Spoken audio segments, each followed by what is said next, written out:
the waiting room. Yeah, I've got it. We'll give it just a couple more minutes to see if some other people join. I know Steve said he was planning on joining, and I sent Kitty a message and I don't see her. She hasn't emailed me back at all. Do you want to come over here? Stephanie Jameson is also here Present. to take part. Perfect. Awesome.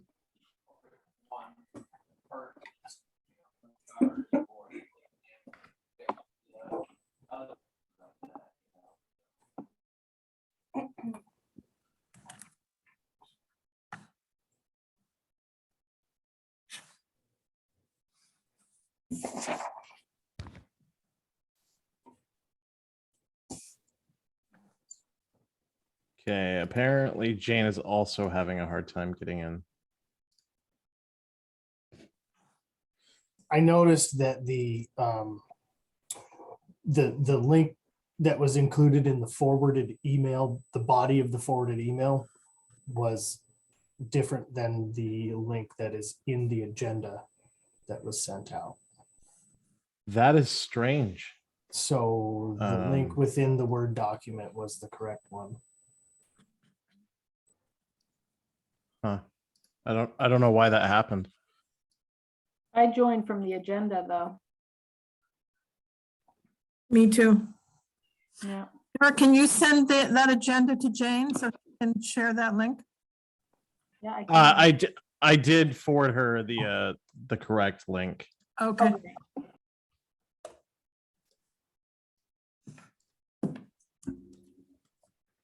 Okay, we'll give it a few more minutes. Maybe Tom or somebody will call me.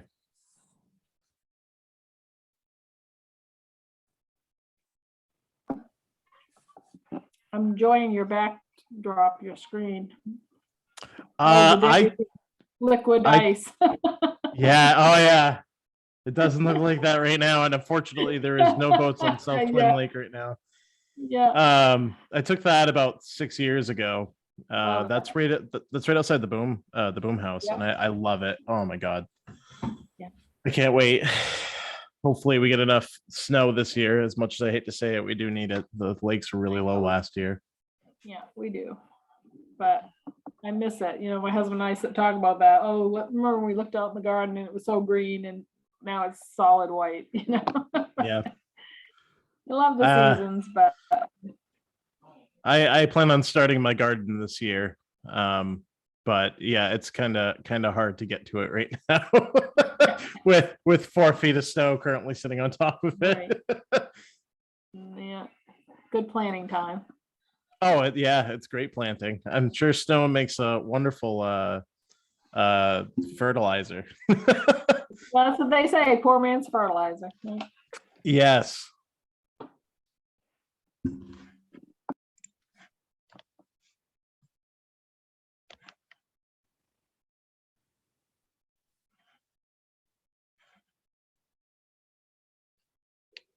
Can you guys hear me? Yes. Okay. Oh, fuck.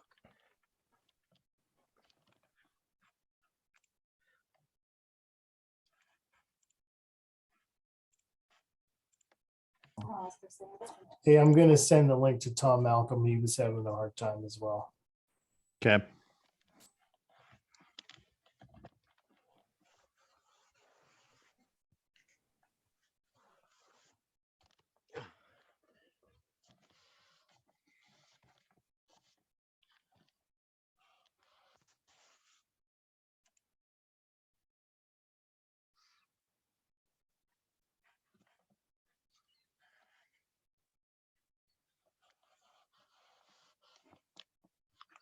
Oh, I can't seem to get my video to turn on here. It's showing as if almost you have no camera hooked up. It's not even showing that you have your camera off. It just shows no camera. Oh, maybe I have it turned off in settings. Let me try and figure it out here. Because there is definitely one looking at me on my laptop.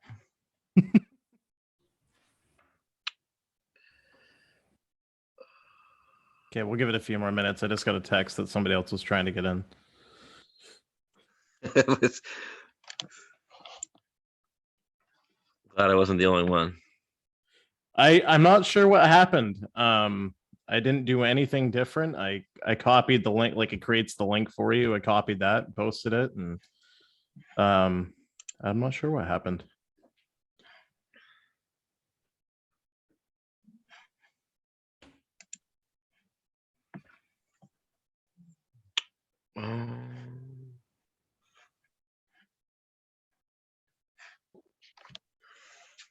Sorry about that, Tom. Thanks, Matt. Yeah. All right. I think I got it now. Okay. Well, let's get started. Hello, everyone again. Thank you for coming to the events committee. Great turnout this time. I'm really excited to see new people showing up and a lot of new faces. To start off, every events committee from here on out, I'd like to talk about events that have been sent to me that people would like to announce that are going on in town. So Ben Barr reached out to me, and the Robert Burns night is on the 25th, and it is at 6 p.m. It's at the Elks Lodge. 7th annual Robert Burns night. Join us for musical evening celebrating the poetry and songs of Robert Burns, featuring Mark Miller, Rick McGibbon, and Bernice Stockley on bagpipes. Donations accepted. Proceeds benefit Friends of the Millinocket Memorial Library. If anybody has any questions, they can reach Ben Barr at bbarr@myfairpoint.net or call him at 723-7020. That's the only one that was sent to me, and let's get right into it.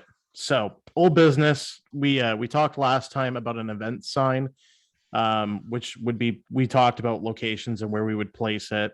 Everyone kind of agreed that right outside the municipality building was like the best location, and I completely agree. However, we're still waiting for that CID position to be filled before we talk about funding and possibly finding grant money and just money in general. So we're going to wait until that position is filled. I really want to wait on discussing like doing like a change or a donations thing until I talk with the CID person, because there could be money out there that we could get for this. So let's get right into the new business. Let's talk about the 4th of July. As far as I know, everything is still a go. Keyword for now. I do have no intentions on planning on canceling at this moment. Of course, that is subject to change, the weather, and everything that's currently going on politically and with COVID. So we're going to move ahead as forward with the plans to continue. Mike Medor had stated last time he was planning on getting a second Shriners unit. Tom, have you heard if he did end up getting that second unit? No, I have not heard from him whether that unit was still available or not. Okay. As far as I know, the Knights of Columbus still plan on doing it. I definitely will be in attendance myself with my grandparents and their vehicles, like we do every year. I do plan on reaching out to Preble and my parents, Bragdon Energy, to see if they want to put a truck or two that's decorated. Last time we had talked, we thought about doing a best decorated vehicle thing. So like the best person that's the most decorated vehicle would win some kind of prize, whether it be a trophy or some kind of small amount of money. I still think that's a great idea, and I would be more than happy to buy a trophy or 3 to give out to people. I think that's a great incentive for people to, one, get into the parade, and I just think overall it would really incentivize people to join. I do plan on reaching out to the high school still, but with everything that was going on, and I know they canceled and they've recently gone back, and then the cheerleading happened at the school. So I was kind of waiting for everything to die down. So within the next 2 weeks, I plan on reaching out to the superintendent and talking with him personally and finding out exactly if they have any ideas or plans that they would like to do, and seeing if maybe we can get like the show choir involved in some way or capacity. Does anyone have any questions or comments so far? Sarah? Do you have a certain theme? I mean, I realize it's Independence Day, but a specific theme in mind for the parade to guide the decorations of vehicles, or just leaving it open? kind of just leaving it open. Okay. I think creativity is the best option. I know a couple of years ago there were some really cool vehicles that were dressed up, and I feel like if you limit it to one thing, it like ruins creativity. Right. I just didn't know if we had, a theme for the year, like back better than ever or whatever, something.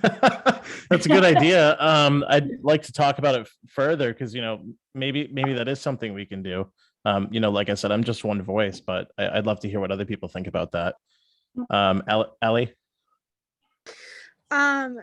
What if, I guess this is two questions. Does Stearns have a marching band or a band? Formally they did, but they haven't met in a very, very long time. I think like the last time they met was in the late 80s. But I'm sure someone else had asked me that. I'm pretty sure if you went to the band director and asked him if he'd be interested, he'd tell you that there wasn't enough interest to do it. Did you have a second question? Well, my second question was going to be, well, if Stearns had like a band, then if they could do like a marching band in the parade. As cool as that would be, like I said, I don't think there's enough interest, unfortunately.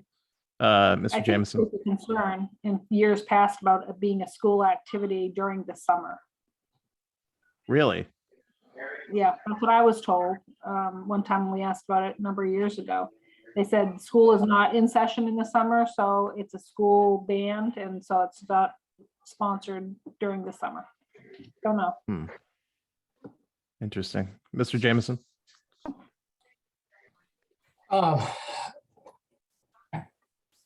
like the idea of a band. I know that the numbers in the performing arts department there instrumentally are very low, and I'm not sure if there would be interest. I think that the changes of leadership affect what you might have been mentioning there, Sarah. I feel that the new leadership over there may be more inclined to encourage participation in events like that. It's worth the outreach. I agree with Council Bragdon there on the ability for them to participate numbers wise and interest wise. That being said, what I really wanted to comment on is I could see a judge's booth across the entrance of this municipal building with key figures from the public as judges for this contest during the parade. Make a big deal out of it and encourage participation, get some judges and have a real good time with it. Yeah, absolutely. I agree. When I envisioned it, I envisioned it in Veterans Park, but outside the municipality building would be a great idea. And how I saw it is we could do one member from the youth, whether it be a high school student or a middle school student, like you said, whether it be you or Chairman Golieb, a key figure, and then a citizen in town that's heavily involved that would be willing to judge. That way you kind of get all three generations. I try to think about those things when I do this, but I think that I had participated in some parades at a former job of mine down in the Lincoln area, and that it's something that they had done along their main street with a judge's booth and the contest, and it was really well received in a really nearby community. And I think we could have a lot of fun with it. Oh, absolutely, I agree. So to move ahead a little bit, we had talked last time, and I still heavily think we should do it. We talked about turning the 4th of July into a weekend event instead of a one-day thing. That way it entices people to come down from camp on 1 or 2 days instead of being restricted to one day, with the parade ending on the 4th of July and ending the event. To add on to that, I have been reaching out to individuals that are interested in crafts fairs. So I reached out to some people up in Patton that were extremely interested in selling wares. Louis, can you mute your mic? I reached out to some people in Patton who are interested. When we had the craft fair for the marathon, I kind of walked around and said, "Hey, how do you feel about this?" And a lot of people expressed interest in doing some kind of stand for the 4th of July. So there is plenty of interest in doing a craft fair, whether it be along the main street after the parade, the day before the parade, or even after the parade in Veterans Park, as has been commonly done in the past.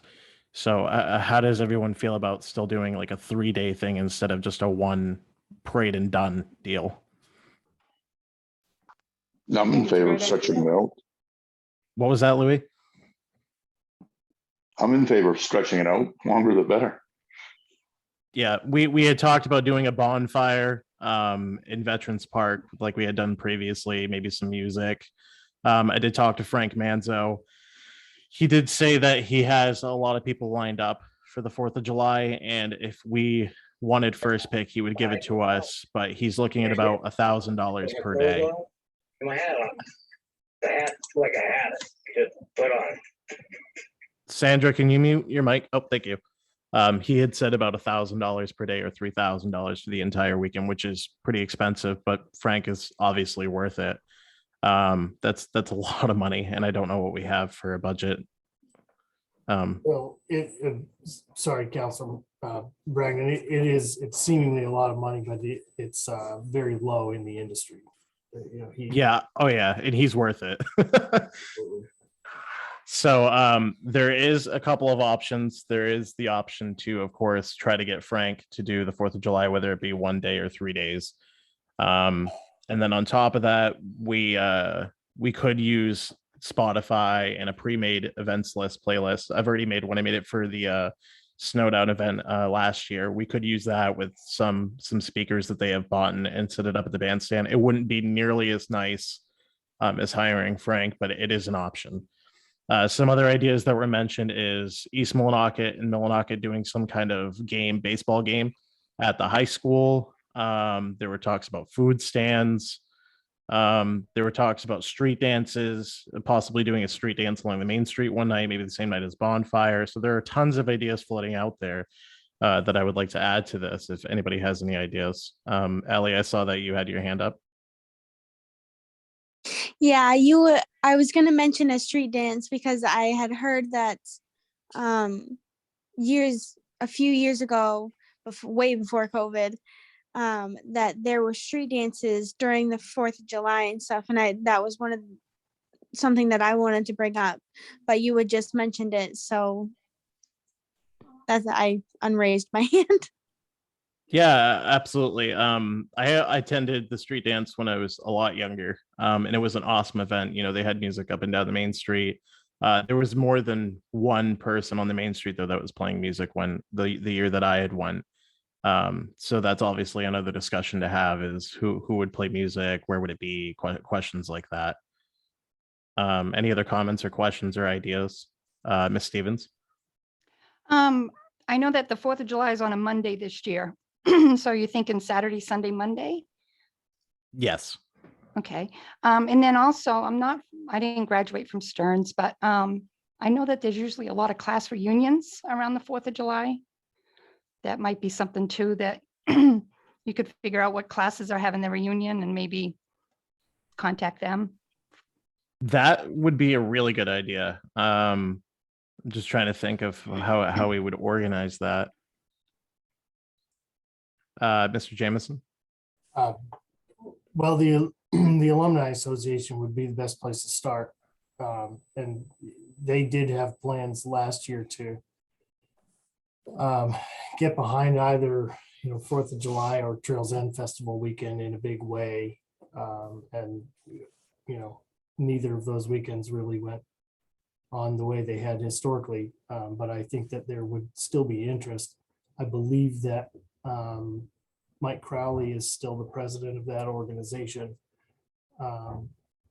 and would be the main contact for that. But they would have the information on all of the alumni related events and the reunions, and possibly would be able to take part in adding to the overall event list to the weekend.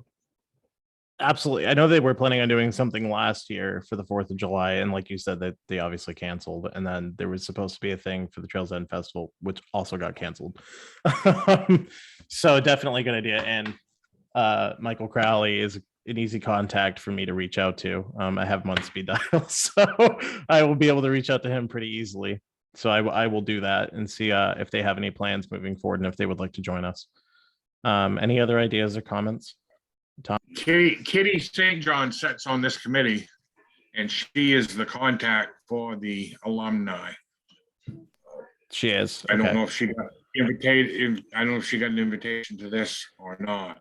But I have sent her 3 emails, excluding Okay. the one that we sent for this one. I sent her, and then I also sent her another email finding out when she was going to be available, and I never heard any response from her. So I don't know if she's getting my emails. So I don't know if there's a phone number that I can reach out to her and call her, but I definitely will follow up and see if I can get a hold of her. Anybody And else? we used to do street dances. We did band competitions over behind the high school. We did bridge dances. We did trying to think what other. We had just regular music playing. We had bands that played without street dance going on. And those things are all possibilities, but they all cost a lot of money. The problem is the money for the bands. Bands are not cheap. What we did at behind the high school, we always did it before the fireworks.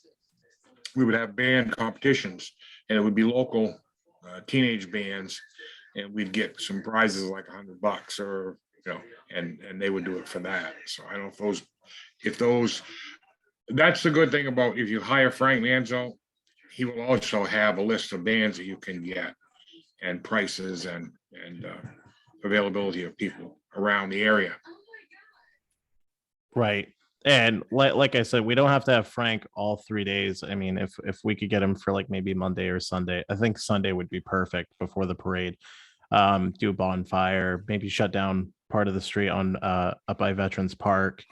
Do some dances and stuff. The bonfire will be there. I know the AT had mentioned that they would like to do a stand for donuts.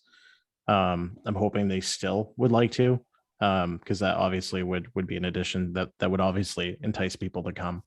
And of course, I'd reach out to my contacts in Patton and see if they'd be interested in doing a craft fair on like Saturday. And maybe some other events we could do on Saturday. But the really big ones, I'd like to get the high school involved. I want the students to have a say in this as well. Because when I was growing up, I felt like I never had a say, and I always had tons of ideas that I wanted to do. So I'd like to try to reach out to the high school and maybe some of the students and find out, hey, what do you want to see out of a 4th of July event this year? Do you plan on just going to camp, or are there things you'd like to see in town go on? And like I said, if we can maybe do like an East Millinocket versus Millinocket baseball game or softball game, I feel like that'd be really cool. Or maybe even like an adult team play at the football field and do a football game in the middle of summer. I think that'd also be really cool. But plenty of ideas floating around. Any other comments or questions? Hi. So I think that the baseball and the football thing is a really, really good idea, just because, there are a lot of active kids in school, and they definitely want to be a part of that, especially if they know that they're getting to play against like the adults. I think that's a really good idea. I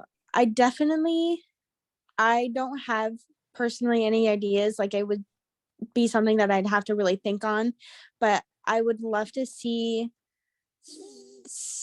something more catered to, or like an event on one of the days, kind of pointed at like the younger generation.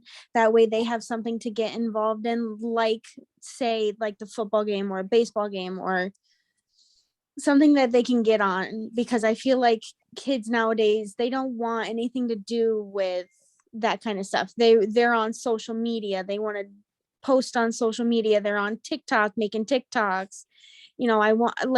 I really want to get on or talk to someone about a big idea to try and get like the middle schoolers and like the freshmen, the high schoolers in on something. That way they're not sitting at home or sitting at camp on their phone. It's just something a little more catered to them.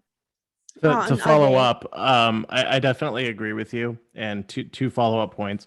There was actually an idea that Steve and Brittany had come up with. If anybody's ever been to Disney, they obviously have Disney passports for kids to go to the different, places around Disney, and they can meet people and have these passport books and have them filled out, and they obviously got a prize at the end of it. The idea is have places like the municipality building, Millinocket Memorial Library, and some other places in town where the kids can go to with a passport book, learn about the services that are offered at that location. So for the municipality building, they would meet, obviously, Mr. Jameson. They can meet the town council, find out exactly what we do, how they can get involved. And like Millinocket Memorial Library, they learn about all the things that Millinocket Memorial Library does, how they can get involved, ways they can volunteer, stuff like that. And then at the end of the three-week event, or the end of that day, they could go down to Veterans Park and claim some sort of prize, whether it be like a bag of candy, or something along that line. So that also entices the parents to go out, because there are a lot of parents in town that don't know exactly what services are offered. So that also entices the parents to go out and learn these things as well. But that is also an idea. But I had mentioned last time that I'd also like to see like the performing arts get involved, maybe at Veterans Park, and do something as well. Because, there was one year when the Addams Family, they were doing Addams Family, and they performed at the bandstand, and it was amazing. And I would love to see it again, but it seems like there's never any interest, or the high school's never involved on these kind of things. Mr. Jameson? This one's actually Mrs. It's Jameson. me. Sorry, as you were talking about wanting to get kids involved, my mind was racing because we have a PTO meeting tonight at 6:30 on Zoom if anybody wants to go. But I'm thinking that maybe we focused on the elementary school mostly. So if we can have some events, we could take on, doing like a float with the Granite Street kids that want to participate in maybe like a color run, or just something fun for all the kids can do it, but our focus is the elementary students. And we could probably take that on, just add it to the events. So that would be awesome. Okay. Yes, I agree. Anything that gets kids involved of all ages. I mean, even, adults, anything that gets people involved and more involved with the town is by far okay with me. So that's a lot of good ideas. So again, I plan on reaching out to the superintendent and finding out exactly if we can get the high school and the middle school involved. If anybody has any contacts with Granite Street, finding out if they have any ideas. And of course, this is recorded. And if anybody that's seeing this recording wants to reach out to me, please reach out to me. I accept any ideas, regardless of what they are, and we can talk about it and mold something that will be awesome for this year. As was stated in the last meeting, we have so much more time this year than we did last year. Last year it was planned in 2 days, and now we have a couple of months. So we have tons of time to decide. But the big thing is finding out about Frank. Obviously I want to give him an answer. But, I'm new to this whole chairing a committee, so I don't know exactly how the process goes for finding out if we want to get Frank to come or not. Tom, could you help me out a little bit with that? Well, the first thing you've got to do is put a budget together. We got to know how much money you got to use to do this. I don't know what we have for monies available. I mean, I know what I have available for the fireworks, but other than that, I don't know what's available. So that's one place we'll have to look and see if there is any monies anywhere for this. I think it would be a good idea to get a hold of Frank right now and run the ideas by him, what dates you want to use him for, because like you said, he will be booking fast, and we want to make sure we've got that down. And then, So, I mean, we used to, when the chamber did this, we used to get businesses that would sponsor like a street dance. sponsor band, that may be another avenue to go. But the big thing is, first is to determine what we've got for monies to work with.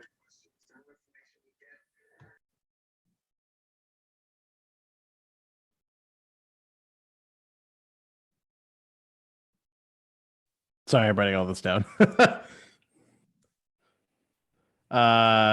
Ellie said, I like Miss Jameson's idea of a color run. I think that would be fun and everyone could get involved in it. I agree. I think that's awesome. I definitely think that should happen.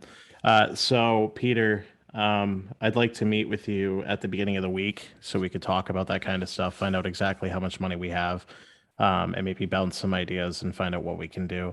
I definitely like the idea of a business sponsor because it gets the businesses involved too and gets the word out. You know, if a business is sponsoring, they're more likely to entice people to go. I mean, they're giving us money to do so. So that's a good idea too. But obviously, the first step is to find out exactly how much money we have. Mr. Jameson, I saw you unmute. Yeah, I was just going to say I'm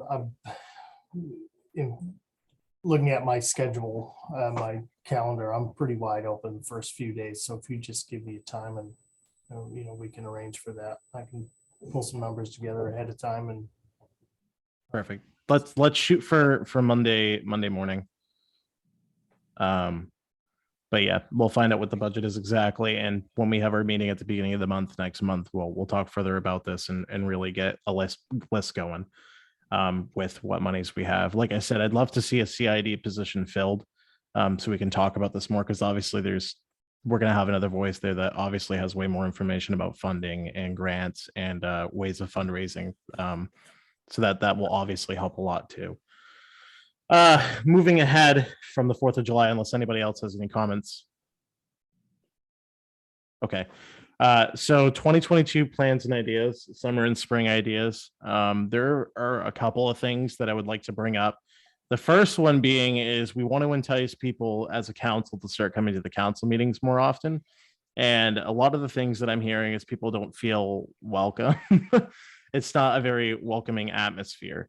So one of the ideas is doing a potluck before the council meetings where, you can kind of sit, have like a casual chat, whether it be with council members, the manager, or anybody who's there in general. So there were ideas of doing like an events committee sponsored potluck. So any comments on that? Like it. Like it? Okay. So I agree. I think breaking the barrier of the intimidation of council chambers and the whole setup. I think lowering that barrier and making it a more comfortable atmosphere will bring up a lot more from community engagement side of things. Absolutely. I agree. And obviously we got to wait until the council decides to go back to a public session before we can consider those ideas. But as soon as they do, which I'm hoping is the first of the month, I'd like to really hit this on the head. I really want to do a potluck. I know Steve expressed interest in doing a potluck. It was actually his idea. I really want to do that. Like Mr. Jameson said, there's a barrier, obviously. And to tear that down, get kids involved to come to this potluck, get more adults to come to this potluck is a fantastic idea. Let me find my list of goodies for this coming spring. Okay, so Chris, I don't know if you want to talk more about the canoe races, but did you want to talk about that? Yeah, absolutely. Perfect. And before I dive into that, I just wanted to throw in my support of the idea of a kid versus adults football game. I just think that would be absolutely incredible, and I would 100% come down to watch that. I just thought that was a great idea. I heard that, but the Millinocket Extreme Canoe Race is something that I've kind of thought about over the last few years. To introduce myself, my name is Chris. I am a river manager up at North Country Rivers on the Penobscot. Doing that for the last 13 years. Our base is right up there at the Big Moose Inn, right behind it. And, for the last bunch of years, I've I personally do a little, whitewater kayaking and canoeing, and I always get on Millinocket stream a handful of times. It runs pretty consistently at a fun boatable level, throughout mid-May into June. And it's a tremendous resource for whitewater recreation, in the way that the level of the whitewater is actually very beginner friendly. And it's a perfect environment for a canoe race. There's canoe races all over the state. Obviously there's ones like the Canduskeg, which are very popular. They draw, hundreds and hundreds of people, and, it's a big draw in the community. And that race, for example, is, it's a 16-mile race. And there's like 2 rapids that you do. I'm sure some of you guys have seen the 6 Miles Falls and what kind of goes on there. But the Millinocket stream race, or the stream itself, it's an 8-mile stretch of river. So the race itself would start at the Millinocket Lake Dam. And I've been in touch with the I'm trying to think of the official name, the people who kind of run the unorganized territory, the commissioners of the unorganized territory. And so we would put in up there at Millinocket Lake Dam and run down about 7.8 miles down and finish at the Kermit Crandall Park. And so along that route, there's numerous class 1 and 2 rapids that are, very friendly for canoeing and stuff like that. You don't need a full deck boat or anything. And there's probably good 10 or 12 little rapids all the way down, intersected by great pools of water. Often you'll see like eagles in there and stuff. I'm sure some folks have been up in Millinocket Stream and have done some fishing in there. And it's a beautiful little stretch of river. And so the race would go from Millinocket Lake Dam to the Kermit Crandall Park. And it would end there. And so basically what I've accomplished so far is I've obtained event insurance through the American Canoe Association. And they assure the event up to $1 million, for stuff like that. I do have a whole, safety plan in place to even get that insurance in the first place. And so how the race would work, and this kind of plays into the safety of it, is the racers will either enter the race as a group of 2 or a group of 3, and you race together as a team. And if one of your team members happens to, take on a little too much water and capsize somewhere, that, you and your team, you're all responsible for, helping each other out and, getting them situated and getting down the river. So you'd go down the river as a group, and the last boat of the group to cross the finish line is when the time ends. So that's basically the gist of the event. Well, they'll have, I'm going to have a spot for kayakers. And I will go off and say that I've never organized an event like this. I have been in touch with, there's an organization called MacPro, and they are kind of a nonprofit organization that schedules and runs whitewater canoe races all throughout the state, or even flatwater canoe races. And they've had interest in, adding us to their schedule. So, I am kind of new to it. I have talked with Matt Polstein at the New England Outdoor Center, and he was willing to, sponsor the event in a way to, maybe give a little money and help us get some outhouses together, because we have to have one for the insurance at the starting line, the finish line. And I guess I'm kind of going all over the place. I wish I was a little more organized with you guys. But my idea was to, just have a, because there's a pretty big community of folks that come up every summer and guide on the Upper West Branch. And I just thought this race could be a good way to kind of, before our season gets going too busy, just for us to kind of give back. So the idea is to, run the race and have, guides, trained whitewater professionals, be there to help volunteer, to help set safety at some of the rapids, sit at strategic points on the river with vehicles, just in case someone did have a capsize or they had trouble or someone got in the cold water and they needed to be, they need to get off the river, there would be resources for that. But it's just kind of, I see one of these things. It's the first year of the event, you kind of just go in there and you make it happen, and you cover your bases of safety and fun and get your timing and all that.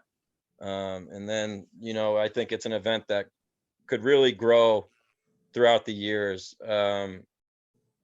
And like I said earlier, the resource is quite tremendous, and the quality of the race would be really, really high, because of the gentle class 2 rapids, and their consistent nature going down the river. So there would be a good flat water element and a good whitewater element to the race that would draw, not only serious racers, but also, just people that are going to go and have fun. Like, I know there'll probably be some raft guides who will get in a canoe and they'll get a team and they'll just go out there and have a good time and not really be competitive about it.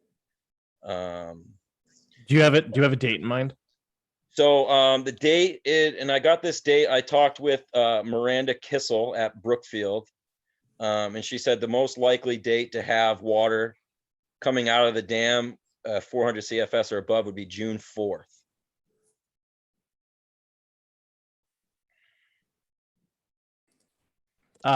Some questions have been asked. Sarah Jondro asked date, which I just asked and you answered. And Sandra Sullivan said, any entry fee? Yes. So I haven't quite dialed it in yet. It seems, judging on other races, that the fee is would be about $20 to $25. And half of that fee is for each participant to sign up to be insured for the event.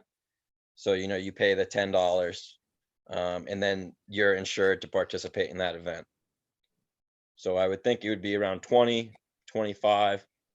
And, other money, I would like to put towards, having a sort of barbecue at the end, or, I've also thought of, having a live band try and play and try and have like a, what do you call it? Like a prize, like an award ceremony where it's like, okay, first place was this. And then you have a barbecue and everyone hangs out and enjoys the river. Yeah, I think that's a great idea. Mr. Jameson?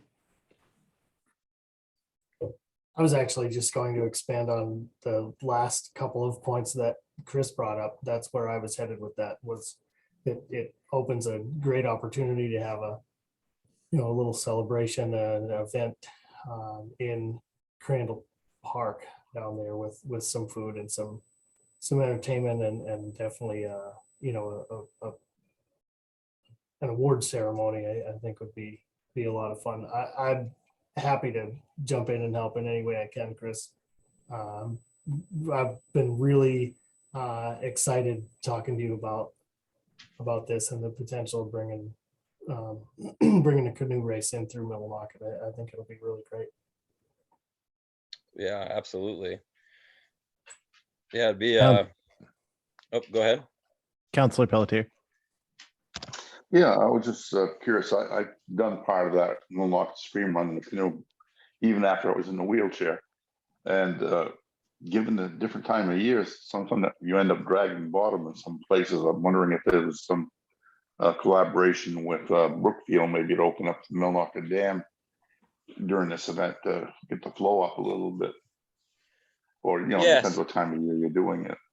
Yes, and I talked with Miranda Kissel about it, and based off historical data, the most likely time just to have water naturally coming through there would be June 4th. I've gone up in there, I've seen that, and so from my experience on the river, having 350 to 400 CFS would be like a minimum, and canoes could get through there and they might hit a few rocks. But generally the water's channeled up enough at 400 CFS. Right by the Pines is a low water place. I remember that. What's that now? Right by the Pines, section of town we call the Pines. Oh, I'm not Stream goes- familiar. Oh, really? Well, Kind of closer Drive, you to can- to the rec complex, Chris, over by the school. but yeah, school yeah. would be Oh, on the okay. other Side of the river from that area. Yep. Yeah, beyond the rec complex, yeah. Oh, Iron Bridge Road. Okay, yeah, yeah, Yeah, well, anyway, just thoughts. yeah, yeah. And it would be great to, and I think that Brookfield would possibly be getting on board with, if it was, the last, oops, are you guys still there? Yes, we're still here. Oh, my thing minimized. The last few years has been kind of pretty, for the lack of a better term, droughty. The lakes have been low and stuff like that. And the winter's looking good so far. But I do think there would be a possibility that they would be able to, especially with help from the committee or the town of Millinocket, that they might be able to give us some water for this event. Because to release 400 CFS for a few hours for that day would be well than less than 1% of their total water supply. But that's there's relicensing and stuff going on with that right now. And it's kind of you could say there's some political, tensions maybe in that department. It's nothing serious, but there is, the relicensing going on of McKay, Millinocket Stream, the back channel, and all that stuff right now with between the federal. In their last relicensing, they had to make accommodations for that stream because they were flooding out Water Street residences. Right. Yep. Yep.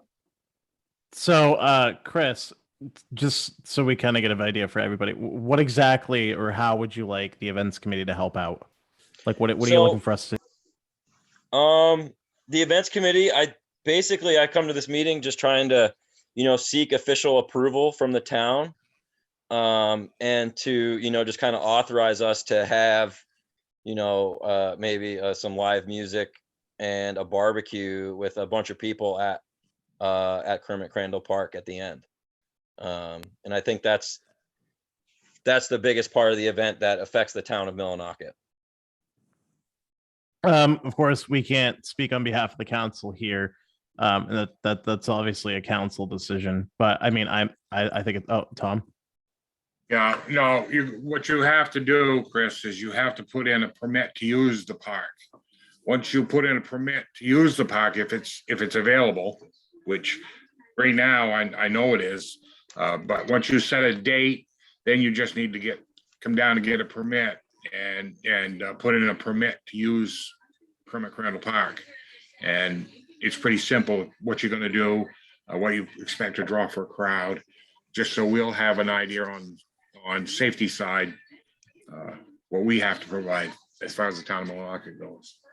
Okay. If you have a date, you want to get that permit in, the sooner the better.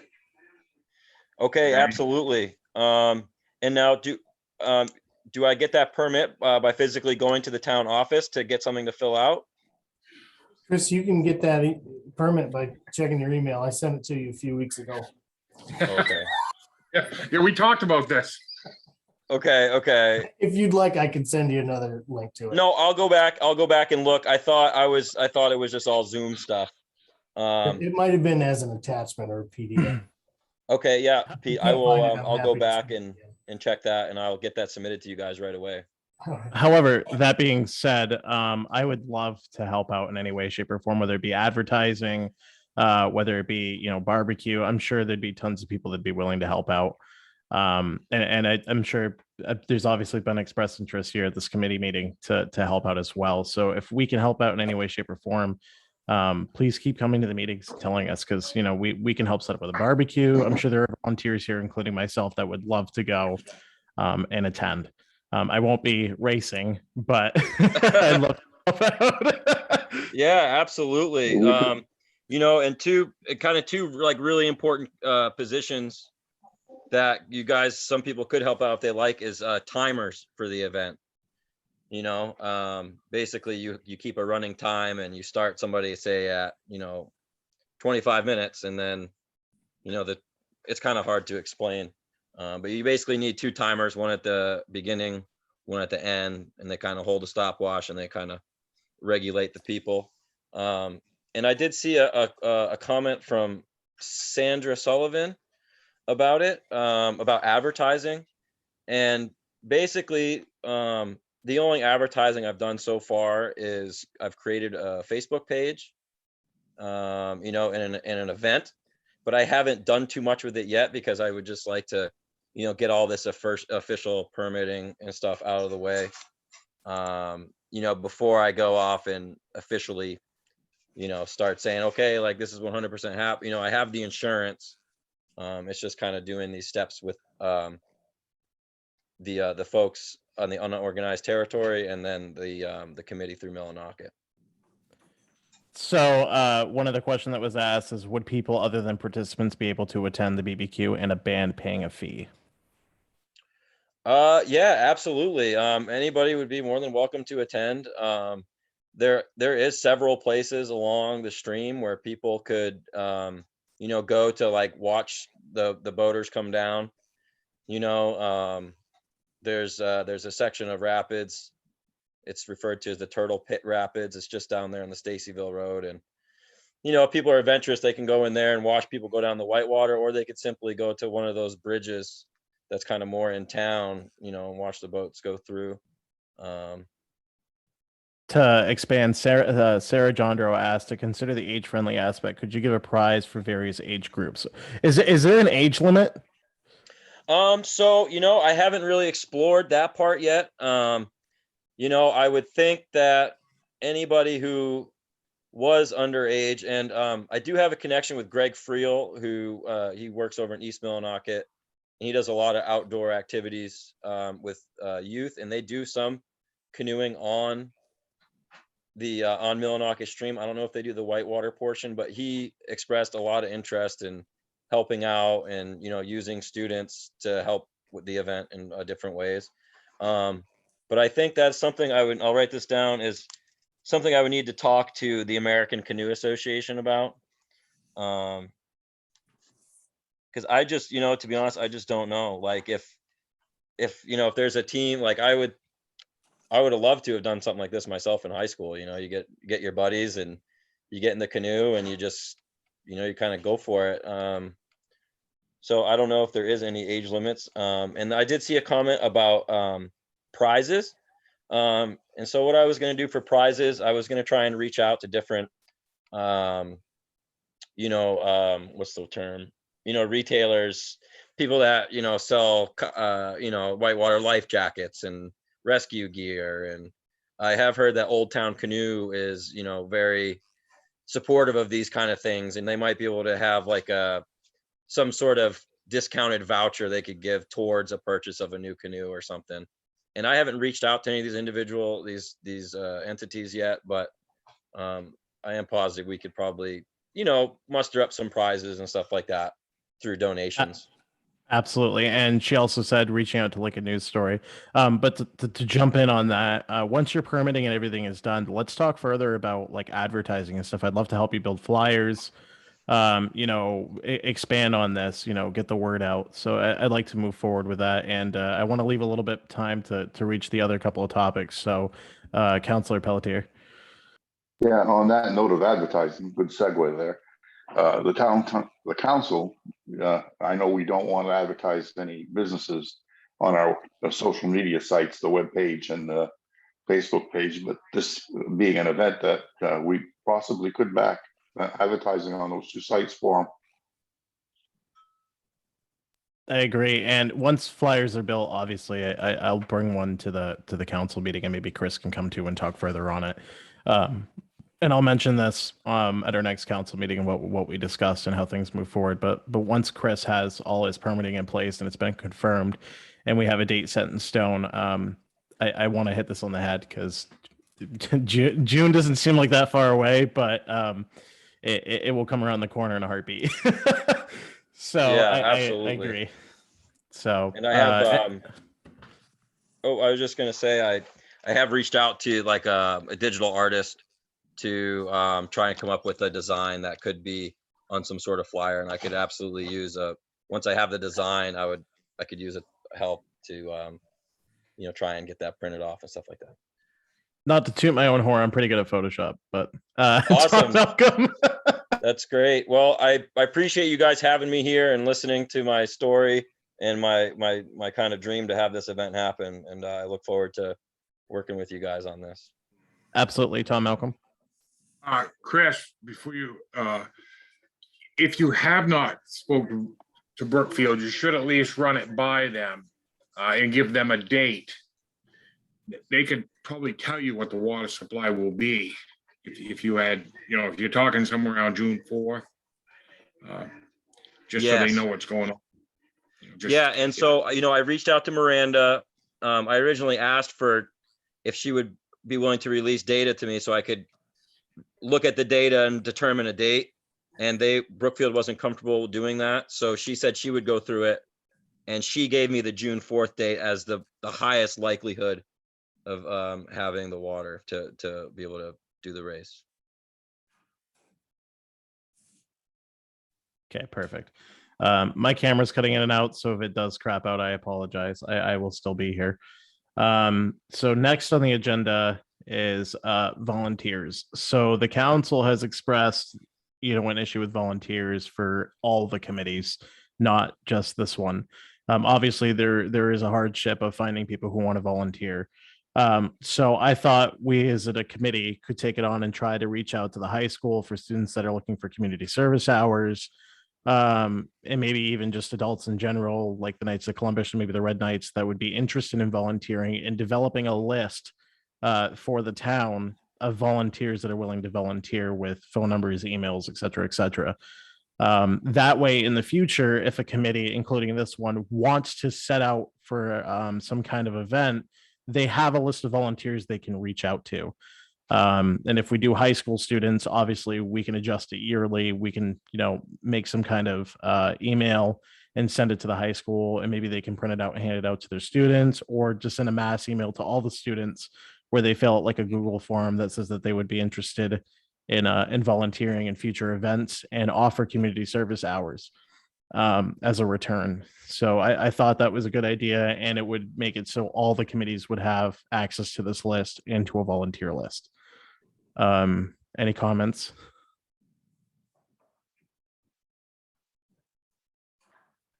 Good idea.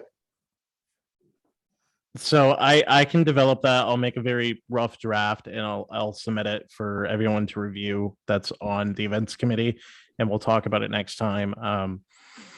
Just what the basic form would look like, and where the town could access it, whether it be an open Google Doc for people to access. Sarah Jondro said we will have a lot of volunteer opportunities with the upcoming community garden of the age-friendly Millinocket. Yes, absolutely. So that's a great point. There are things that are coming up and we don't really have a list of volunteers. If we have a list in place, that would make things a whole lot easier for everybody. Ms. Stevens. I just wanted to mention that Baxter State Park has a wonderful program right on their website to apply to volunteer. And it's just an application, and you can at least put down what you're interested in. So at least you'd have a list of names.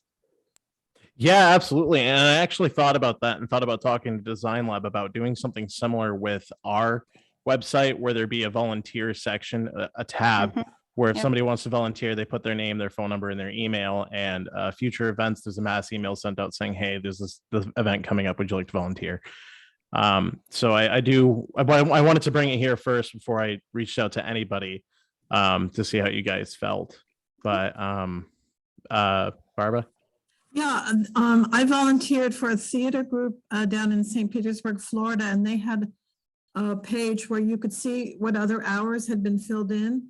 So rather than just an email, there's a kind of form. I don't know who it was, whether it was their private form or one that was from a company, but it made it really easy to put your potential hours in. You didn't have to go back and forth. You could see where the empty spots were. So something like that might be good. Yeah, that's a good idea. Actually, why don't I send you, let me review that page. It was the theater company in St. Pete. If I can find the volunteer page and send it to you so you can see what it looks like maybe, or.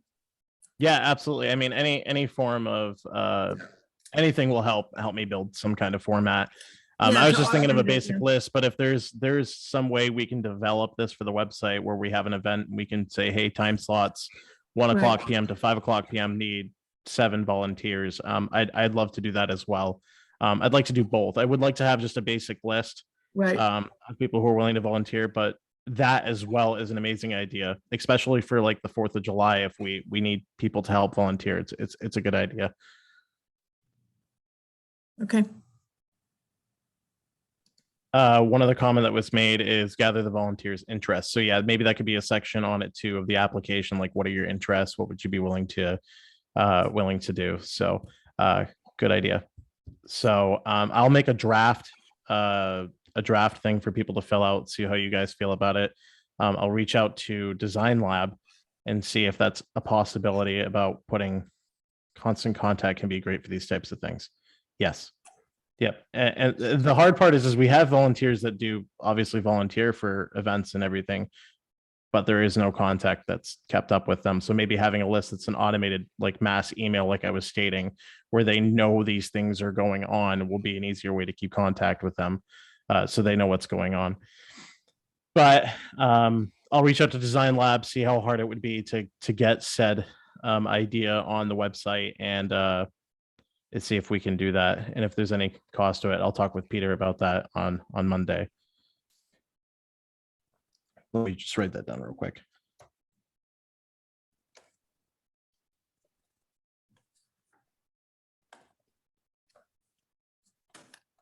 Okay. And last but not least is, when do we want to meet next? So we were aiming for once a month, and I still think that's a really good idea. And I think in a month is enough time for us to try to reach out to more people, find out ideas. Mr. Jameson. I actually don't have a thought on the next meeting. I will be available likely whenever the group decides. What I did want to add in was there was mention of the passport thing and the using the town as a location. I just wanted to mention that I was contacted by Elise with the Friends of Katahdin Woods and Waters, who's working with the library on a GPS and GPS kind of related scavenger hunt throughout the town with the library during February break, and there will be some. I guess I don't want to give away any surprises, but oh, that's a shame. just But know no, that that's a good something idea. something along those lines. I hate when he does that. Being planned at this point that is similar to the passport idea that could play into that. So Perfect. No, that's a great idea. And I'm sometimes I glad it's open my happening mouth sooner before than I later. fully think out what I'm going to talk about. So I'll try not to do that. No, that's fine. And I'm glad that they're doing it sooner than later. Like I said, it was an idea that was brewing, and if it's already happening, that's fantastic. So like I said, we were planning on meeting once a month, and maybe when we get closer to these big events like the canoe race, we can meet sooner than that, maybe like once a week until the event's completed. But what days work best for people? I know it was stated that afternoons work best, and I know many people in the public had stated, whether it be on Facebook or phone calls to me, that after work hours were better suited for people. So does 4:30 still work for everybody? Yep. Tom, is 4:30 still okay with you?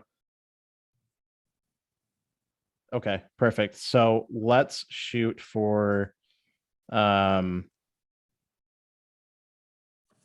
about March 8th at 4:30?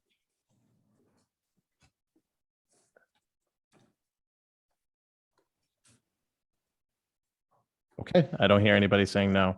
So for anybody who is watching in, whether it be on YouTube or Facebook, because I probably will tag this video on Facebook once it's uploaded. If you have any ideas or comments on any of the things we talked about tonight or future ideas or events for the town of Millinocket, please reach out to me, whether it be email or phone call. You can reach me by my cell phone at 207-447-0006. or it's m.bragdon@millinocket.org, or you can reach me at my personal one at matthew_bragdon@yahoo.com. But like I said, we are trying to make this as open as possible and as transparent as possible for the public, and trying to include everybody, including students and the younger generation. So if anybody has any ideas, please reach out to me or one of the other committee members. Thank you all for coming tonight. And if anything pops up by the next meeting, please reach out to me. I appreciate it. And thank you, everybody. Thank you. Thank you. Take care.